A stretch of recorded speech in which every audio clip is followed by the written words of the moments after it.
ఎప్పటికప్పుడు తాజా వార్తలను అందిస్తున్న TV1 తెలుగు న్యూస్ కు స్వాగతం. సమాజ హితం, సమాజ పురోగతి, నవజనుల పరిజ్ఞాన జ్ఞానమే నా అభిమతంగా స్వీకరించి వారి వికాసానికి ప్రతిరోజు పాటుపడటమే మా ప్రార్థన అని శ్రీ షిరిడి సాయి శివసాయి ట్రస్ట్ సేవా సమితి నిర్వాహకులు శివసాయిబాబా గురుబోధన తెలియజేశారు. రాయలసీమ ప్రాంతంలోని కర్నూలు జిల్లా ఓరవకల్లు సమీపాన కాలువబుగ్గ వద్ద వెలిసిన ప్రసిద్ధ పుణ్యక్షేత్రమైన శ్రీ షిరిడి సాయి శివసాయి ట్రస్ట్ సేవ ఎంతో మంది ఆదరాభిమానులను, బహుజనుల భక్తుల నమ్మకాలను చూరగొని విరాజిల్లుతుందని శివసాయిబాబా గురుబోధన ద్వారా తెలియజేశారు. నవ సమాజ నిర్మాణంలో ప్రతి జనుడు ప్రకృతి పట్ల అంకిత భావంతో ఉంటూ సమాజ నిర్మాణ అభివృద్ధి కోసం పాటుపడాలని ఆయన కోరారు. ఇందులో మొట్టమొదటిగా మన సమాజ నిర్మాణాలు అభివృద్ధికి పాటుపడి బహుజనులకు పట్టేటన్నం అన్నదాతేనని, అన్నదాత బాగుంటేనే మనం బాగుంటామని ఆయన తన అభిమతాన్ని తెలియజేశారు. మీ అన్నదాతకు ప్రకృతితో పాటు ప్రభుత్వాలు, చట్టాలు, దళారులు సైతం సహకరించి వారికి ఎంతో ప్రోత్సాహాన్ని ఇవ్వాల్సిన అవసరం ఉందన్నారు. అలాగే నవ సమాజ నిర్మాణంలో విద్యార్థుల పాత్ర చాలా భిన్నమైందని, వారి పరిపూర్ణ జ్ఞానమే భవిష్యత్తుకు పునాదని, విద్యార్థి దశ నుంచి చెడు వ్యసనాలకు దూరంగా ఉంటూ పరిపూర్ణ జ్ఞానిగా మారి అటు సమాజానికి, ఇటు తల్లిదండ్రులకు పేరు ప్రఖ్యాతులు తేవాలని ఆయన కోరారు. అలాగే జీవితంలో ఎదిగిన ప్రతి మనిషి తన ఆరోగ్య దృష్ట్యా ప్రత్యేక శ్రద్ధలతో సంపూర్ణ ఆరోగ్యాన్ని సంపాదించుకోవాలని ఆయన తెలిపారు. నిర్మాణం చేయాలా, సమాజ సేవ చేయాలా, ఒక గురువు కావాలన్న పిలుపుకు మనం ఇక్కడ వచ్చి 2010 నుండి ఇది ప్రారంభించి చాలా 15 సంవత్సరములు అయినది. సంతోషకరం. ఇప్పటికీ 10 మంది వచ్చిన వారికి వసతి, ఆహార, భజన, ధ్యాన అన్నీ కూడా అనుకూలమించినాయి. ఇది కాలువబుగ్గ, ఓరవకల్ మండలం, NH18 నేషనల్ హైవే పక్కన ప్రశాంతంగా ఇక్కడ ఒక వనముగా తయారు చేసి ఉండడానికి అన్ని వసతులు ఏర్పాటు చేసినాయి. ప్రజల సహకారంతో, ట్రస్టీ వాళ్ళ సహకారంతో, మా యొక్క పోరాటంతో సర్వే జన సుఖినోభవంతో అన్నట్టుగా ఇప్పుడు ప్రస్తుతానికి ఏ కొదవు లేకుండా చల్లగా చక్కగా ప్రస్తుతానికి జరుగుతుందని మీకు మనవి చేస్తున్నాను. విషయం ఏంటంటే ఇప్పుడు మీకు తెలియజేయడం, ప్రజల కన్నా సమాజంలో ఉన్నవారికన్నా ఎక్కువ కష్టం చేసి భూమిలో ఒక ఇత్తనానికి 10 ఇత్తనాలు పండించి తన కడుపు కట్టుకొని నానా విధములైనటువంటి కష్టాలతో రైతు అనేటువంటి ఒక మానవ సేవలో చాలా ఇబ్బందులుగా ఉన్నాయి. అలాంటి రైతులకు పాడి పంట ఏది ఇబ్బంది కాకుండా ఇలాంటి సునామీలు, అకాల వర్షాలు రాకూడదు. వారి పండించిన మంచి పంట రావాలా, వచ్చిన పంటకు మంచి వారికి అన్ని విధములుగా ఒక రేటు, ధర, వారికి గిట్టుబాటు ధరలు బాగా రావాలని రైతులు ప్రతి కుటుంబంలో అందరూ క్షేమంగా ఉంటేనే మన భారతదేశం క్షేమం ఉంటుందనేటువంటి విషయాన్ని కూడా రైతుల గురించి ప్రత్యేకమైన భగవంతునికి ప్రార్థన. మరియు అందరూ కూడా సమాజంలో ఆరోగ్యంగా ఉండాలా, ఆరోగ్యమైనటువంటి ఆహారం పూజించాలా, దానికి సంబంధించినటువంటి ఒక పరిశోధనగా చేసి వాకింగ్ అయినా, ధ్యానమైనా, వ్యాయామైనా ఇవి చేయాలా, లేదా తన కష్టార్జితమైన పని అయినా చేయాలా. దీనికన్నా ముఖ్యం ఆహారంలో జాగ్రత్త ఉండాలి.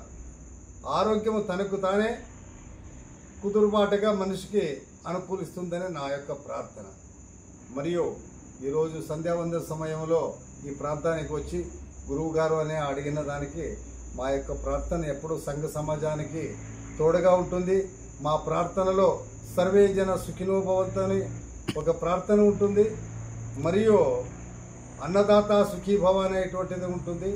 దీనికన్నా విద్యార్థులు ఒక బాలుడు నుండి ప్రతి యవ్వనస్తులకు కూడా విద్య అనేటువంటిది, చదువు అనేటువంటిది, చదువైన తర్వాత చదువుకున్న వారికి సంస్కారం ఉంటుంది, సంస్కారం ఉన్న వారికి ఉద్యోగం ఉంటుంది, ఉద్యోగం ఉన్న వారికి గొడవలు, తడవలు ఇలాంటి కష్టాలు ఏమీ లేకుండా వారికి ఒక జ్ఞానము కాకుండా పరిజ్ఞానము, సూక్ష్మ జ్ఞానం ఉంటుంది.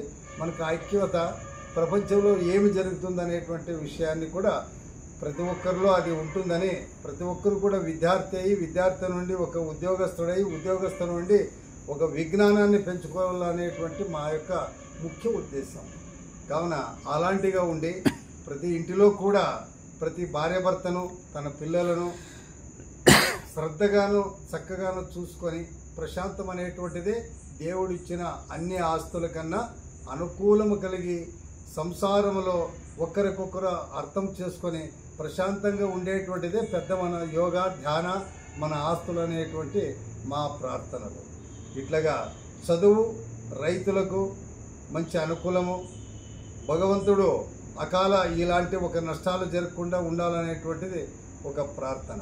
వచ్చిన వారికి క్షేమం అడిగి నా వారిగా భావించి నేను ఎప్పుడైనా ప్రతి ఒక్కరు కూడా జాతి మతం ఏ ధర్మం అనేటువంటిది లేకుండా మానవ సేవే మాధవ సేవ, జన సేవే జనార్దన సేవ, ప్రకృతి సేవ మా తల్లి సేవ అనేటువంటి భావన కలిగి ఈ కాలువ బుగ్గ ఓర్వకల్ మండలంలో ఇక్కడ మా మందిరంలో ఎప్పుడైనా ఎవరికైనా స్వాగతం సుస్వాగతం. ఎటువంటి వారి బాధతో ఉన్నా బాధ ఉన్న వారికి బోధ చేయటమే, కష్టంలో ఉన్న వారికి కష్టాల్లో మేము పాలు పంచుకోవటమే, వారికి తోడుగా ఉండటమే మార్గదర్శనము, దైవ దర్శనము, శక్తి, భక్తి, ధైర్యము ఇవన్నీ కూడా ఉచితంగా ఏది ఆశించకుండా ఎవరిని దూషించకుండా మేము సేవ చేయటం మా వంతు. కాబట్టి నీ ఒక్కడనే చేస్తే దేశం ఉద్ధరించదు, రాష్ట్రం ఉద్ధరించదు, జిల్లా ఉద్ధరించదు. ప్రతి ఒక్కరికి కూడా వారికి సపోర్ట్ కాదు. ప్రతి గ్రామంలో ప్రతి ప్రాంతాల్లో మాలాంటి స్వామీజీలే కాదు ఎవరైనా సరే సంసారులైనా ఉద్యోగస్తులైనా ఏ నాయకుడైనా చదువరిగా ఉన్నవారు కానీ సాధనలో ఉన్నవారు కానీ అక్కడక్కడ మావలే ప్రతి ప్రాంతాల్లో కూడా స్వామీజీలు, ఇలాంటి గాయకులు, ఇలాంటి విద్వాంసులు మన పూర్వకాల సిద్ధాంతాన్ని ప్రతి ఒక్కరూ కూడా దీన్ని ప్రార్థన చేసి ప్రయత్నం చేయాలని ఒక నా ప్రార్థన. మరియు అన్నిటికన్నా మనకు రోగం, ఆరోగ్యం ఇవన్నీ చెడిపోవడానికి కారణము ఇష్టాను ప్రకారం అనుభవం లేక ఎక్కడ దొరికితే అక్కడ తినుట వలన కూడా వస్తుంది. కాబట్టి పూర్వకాల సిద్ధాంతంలో సద్దులైనా, జొన్నలైనా, కొర్రలైనా, రాగి అయినా ఇలాంటి ఒక ఆహారం, మన పండించిన పంట, పాలు అయినా, పెరుగు అయినా, ఆకుకూరలైనా, కాయగూరలైనా ఇలాంటివి అధికంగా టీ తాగినా, కాఫీ తాగినా, మనం బజారులో పడిన వస్తువులన్నీ ఎక్కడైనా చేస్తే మనం కెమికల్ అనేటువంటి ఔషధాలని కూడా తినేటువంటి కాలం మనకు లభిస్తుంది. కాబట్టి తినే భోజనంలో తస్మాత్ జాగ్రత్త, ఆరోగ్యంగా 10 కాలాలు చల్లగా ఉంటారు, చక్కగా ఉంటారని ప్రతి ఒక్కరికి కూడా నేను తాగే నీళ్ళైనా ఉదయం ప్రాతకాలంలో మేల్కోవడం వలన మనిషి ఏదో ఒక కాయకం అనేటువంటిది చేస్తే చాలా బాగుంటుంది. ఎందుకనగా మా పరంపరలో ఇప్పుడు నాకు 69 అంటే 70 ఏళ్ళు ఇప్పుడు వచ్చే నా జన్మదినానికి ప్రారంభమవుతుంది. 70 సంవత్సరాలైనా ఇప్పటికైనా 60 నుండి 70 కిలోలు బరువు ఎత్తడం, 200 సార్లు ప్రాతకాలంలో అందరి ఎదుట నేను కూర్చొని గుంజలు తీయడము, మరి వాకింగ్ చేయడము ఇలాంటిది మేము 2 లీటర్ల నీళ్లు ఉదయం ప్రాతకాలంలో తీసుకోనందువలన ఈ రోజుకి 70 అయినా మా లెక్కలో 20-25 వలె ఉండము.